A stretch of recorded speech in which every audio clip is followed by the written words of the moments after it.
All welcome to GDS kitchen. First time நம்ம சேனலில் பார்க்குறவங்க சப்ஸ்கிரைப் பண்ணிக்கோங்க. பக்கத்தில் இருக்க பெல் ஐக்கனையும் கிளிக் பண்ணிக்கோங்க. அப்போ தான் நாங்கள் போடுற வீடியோஸ் நோட்டிஃபிகேஷன் உங்களுக்கு வரும். இன்றைக்கி என்ன ரெசிபி பார்க்க போகிறோன்னா, உடச்சி ஊற்றின முட்டை குழம்பு தான் பார்க்க போகிறோம். இது வந்து சப்பாத்தி, பூரி, இட்லி, தோசை எல்லாத்துக்கும் சூப்பராக அண்ட் டேஸ்டியாகவும் இருக்கும். வாங்க இது எப்படி செய்கிறதுன்னு இப்போ பார்த்துடலாம். இதுக்கு ஃபஸ்ட்டு ஒரு கடாயில் எண்ணெய் வந்து 2 டேபிள் ஸ்பூன் விட்டுக்கலாம்.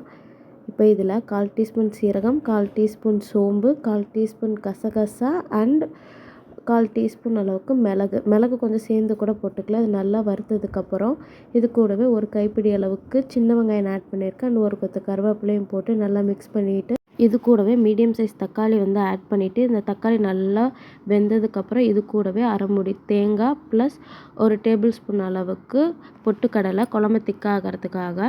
இப்போ ஸ்டவ்வை ஆஃப் பண்ணிவிட்டு இதை நல்லா ஆற விட்டுடலாம். ஆறினதுக்கப்புறம் இதை வந்து ஒரு மிக்சர் ஜாருக்கு நம்ம மாற்றிடலாம்.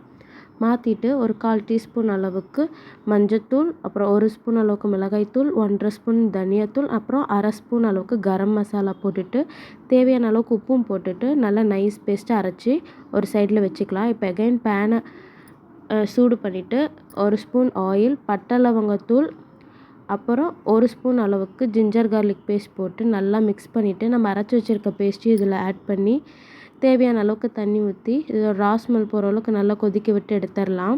இப்போ குழம்புல ராஸ்மல் போனதுக்கப்புறம் முட்டையை இந்த மாதிரி ஒரு பவுலில் தனித்தனியாக உடச்சி இந்த மாதிரி ஒவ்வொரு சைட்லேயும் இப்போ நான் இன்றைக்கி வந்து 4 முட்டை எடுத்திருக்கேன். ஒவ்வொரு சைட்லேயும் ஊற்றிட்டு அப்படியே ஸ்டவ்வை லோ ஃப்ளேமில் வச்சுட்டு ஒரு 10 நிமிஷம் அப்படியே விட்டுடலாம்.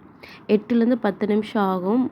அதனால் லோ ஃப்ளேம்லேயே வச்சு எடுத்துட்டு நல்லா முட்டை வெந்ததுக்கப்புறம் மேலே பெப்பர் பவுட்ரு கொஞ்சம், அப்புறம் ஃப்ளேவருக்காக கொஞ்சமாக வந்து கொத்தமல்லி தழை தூவி எடுத்திங்கன்னா சூப்பரான முட்டை குழம்பு ரெடி. அண்ட் மறக்காமல் ட்ரை பண்ணி பாருங்கள். ட்ரை பண்ணிவிட்டு எப்படி வந்திருக்குன்னு சொல்லுங்கள். உங்கள் ஃப்ரெண்ட்ஸ் அண்ட் ஃபேமிலி மெம்பர்ஸ்க்கு ஷேர் பண்ணிவிடுங்க. அண்ட் தேங்க்ஸ் ஃபார் வாட்சிங்.